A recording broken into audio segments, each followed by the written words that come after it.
ನಮಸ್ಕಾರ, ಎಲ್ಲರೂ ಹೇಗಿದ್ದೀರಾ? ನಾನು ಚೆನ್ನಾಗಿದ್ದೀನಿ, ನೀವು ಚೆನ್ನಾಗಿದ್ದೀರಾ ಅಂತ ಭಾವಿಸ್ತಾ ಇದ್ದೀನಿ. ನಾಟಿ style recipes and joy of ಕ್ರಿಯೇಟಿವಿಟಿಗೆ ನಿಮಗೆಲ್ರಿಗೂ ಸ್ವಾಗತ. ನಾನು ಜೀವಿತಾ ಗೌಡ. ಈಗ ತುಂಬ ಜನ ಮಕ್ಕಳಿಗೆ ಗೌತಲಮ್ಮ ಅನ್ನೋದು ಆಗ್ತಿದೆ. ಅದ್ರ ಬಗ್ಗೆ ನಮಗೆ ಗೊತ್ತೇ ಇರಲ್ಲ.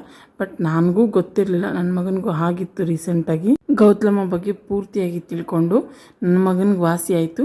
ನಿಮಗೂ ಈ ಟಿಪ್ಸ್ ಯೂಸ್ ಆಗ್ಬೋದು, ಯಾಕಂದರೆ ಎಷ್ಟೋ ಜನ ಗೊತ್ತಿಲ್ಲದೆ ಇರ್ತಾರಲ್ವ, ಅದಕ್ಕೆ ಯೂಸ್ ಆಗ್ಬೋದು ಅಂತ ಈ ಟಿಪ್ನ ನಿಮ್ಮ ಜೊತೆ ನಾನು ಶೇರ್ ಮಾಡ್ಕೋತಾ ಇದ್ದೀನಿ. ಆ ಟಿಪ್ಸ್ ಏನು ಅಂತ ತಿಳ್ಕೊಳ್ಳೋದಕ್ಕೆ ಮುಂಚೆ ಇನ್ನೂ ನನ್ನ ಚಾನಲ್ನ ಯಾರೆಲ್ಲ ಹಂಗೆ ನೋಡ್ತಾ ಇದ್ದೀರಾ, ಪ್ಲೀಸ್ ಸಬ್ಸ್ಕ್ರೈಬ್ ಮಾಡ್ಕೊಳ್ಳಿ. ವಿಡಿಯೋ ಇಷ್ಟ ಆದರೆ ಲೈಕ್ ಮಾಡಿ. ಖಂಡಿತ ಇದು ನಿಮ್ಮ ಫ್ಯಾಮಿಲಿ ಆ್ಯಂಡ್ ಫ್ರೆಂಡ್ಸ್ ಜೊತೆ ಶೇರ್ ಮಾಡಿ, ಅವ್ರಿಗೂ ತುಂಬಾ ಯೂಸ್ ಆಗುತ್ತೆ. ಮಕ್ಕಳಿಗೆ ಈ ಗೌತಲಮ್ಮ ಅನ್ನೋದು ಬರೋದು ಜನ್ರೇಷನಿಂದ ಆಗಲಿ ಅಥವಾ ಫ್ಯಾಮಿಲಿಯಿಂದ ಆಗಲಿ ಅಲ್ಲ, ಸ್ಕೂಲಿಗೆ ಹೋಗ್ತಾರಲ್ವ, ಇದು ಒಬ್ಬರಿಂದ ಒಬ್ಬರಿಗೆ ತುಂಬಾ ಹರಡುತ್ತೆ. ನಾವು ತುಂಬಾ ಕೇರ್ಫುಲ್ಲಾಗಿರಬೇಕು. ಥರ ಆದಾಗ ಅದಕ್ಕೆ ಕೆಲವೊಂದು ಸಿಂಟಮ್ಸ್ ಇದೆ, ಅದನ್ನು ನಾನು ಹೇಳ್ತೀನಿ. ಅದನ್ನು ನೀವು ಗಮನಿಸೋದ್ರಿಂದ ಮಗುಗೆ ಆಗಿದೆಯೋ ಇಲ್ವೋ ಅನ್ನೋದು ಕೂಡ ನೀವು ಈಸಿಯಾಗಿ ಐಡೆಂಟಿಫೈ ಮಾಡ್ಬೋದು. ತುಂಬ ಡಲ್ಲಾಗಿರ್ತಾರೆ, ಜ್ವರ ಕಾಯ್ತಾ ಇರುತ್ತೆ, ಗಂಟ್ಲು ಕೆಳಗಡೆ ಎಲ್ಲ ಊದ್ಕೊಳ್ಳುತ್ತೆ, ಅವ್ರಿಗೆ ಊಟ ಸರಿಯಾಗಿ ಮಾಡೋಕ್ಕಾಗಲ್ಲ, ತುಂಬ ಪೇನ್ ಇರುತ್ತೆ. ಹಾಸ್ಪಿಟ್ಲಿಗೆ ಕರ್ಕೊಂಡೋಗಿ ತೋರಿಸಿದ್ರು ಅದರಿಂದ ಏನು ಯೂಸಸ್ ಇಲ್ವಂತೆ. ಅಂದರೆ ಹಾಸ್ಪಿಟ್ಲ್ದು ಮೆಡಿಸಿನ್ಸ್ ಆಗಲಿ ಏನು ಇದ್ರ ಮೇಲೆ ಎಫೆಕ್ಟ್ ಆಗೋದಿಲ್ವಂತೆ. ಅದರಿಂದ ನೀವು ಎಲ್ಲೇ ಕೇರ್ಫುಲ್ಲಾಗಿ ತುಂಬ ಜಾಗೃತಿಯಾಗಿ ನೋಡ್ಕೋಬೇಕು ಮಕ್ಕಳನ್ನ. ಈ ಹತ್ರ ಕೆನ್ನೆ, ಗಂಟ್ಲು ಕೆಳಗಡೆ ಫುಲ್ಲು ಊದ್ಕೊಂಡಿರುತ್ತೆ.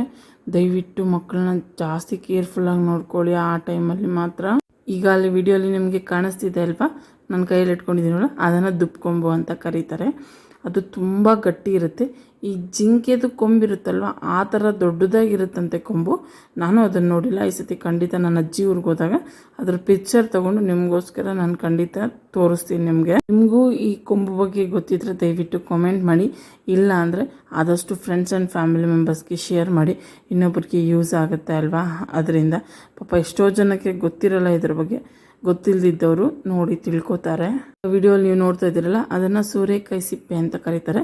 ಅದರದ್ದು ಪೂರ್ತಿ ಫೋಟೋ ನನ್ನ ಹತ್ರ ಇಲ್ಲ. ಅಜ್ಜಿ ಎಷ್ಟು ಎತ್ತು ಕಳಿಸಿದ್ರು ಅದರಲ್ಲೇ ನಿಮಗೆ ವಿಡಿಯೋ ಮಾಡಿ ತೋರಿಸ್ತಾ ಇದ್ದೀನಿ ಅಷ್ಟೇ. ಅದನ್ನು ಚಿಕ್ಕದಾಗಿ ರೌಂಡಾಗಿ ಕಟ್ ಮಾಡಿಕೊಂಡು ಸೂಜಿ ದಾರ ತೊಗೊಂಡು ಒಲಿದ್ಬಿಟ್ಟು ಸೆಂಟ್ರಲ್ಲಿ ಕತ್ತಿಗೆ ಹಾಕೋದ್ರಿಂದ ಗೌತಲಮ್ಮ ಬೇಗ ಕಡಿಮೆ ಆಗುತ್ತಂತೆ. ಈಗ ನಾನು ಅಲ್ಲಿ ಬಾಟ್ಲಲ್ಲಿ ತೋರಿಸ್ತಿದ್ದೀನಲ್ವ, ಅದು ನಾಟಿ ಹಸು ಗಂಜಲ. ನಾಟಿ ಹಸು ಗಂಜಲನೇ ಬೇಕು.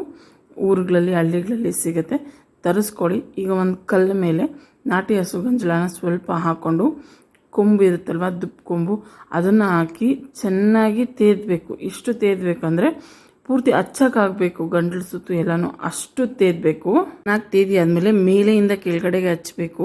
ಅದನ್ನು ಚೆನ್ನಾಗಿ ನೆನಪಲ್ಲಿ ಇಟ್ಕೊಳ್ಳಿ.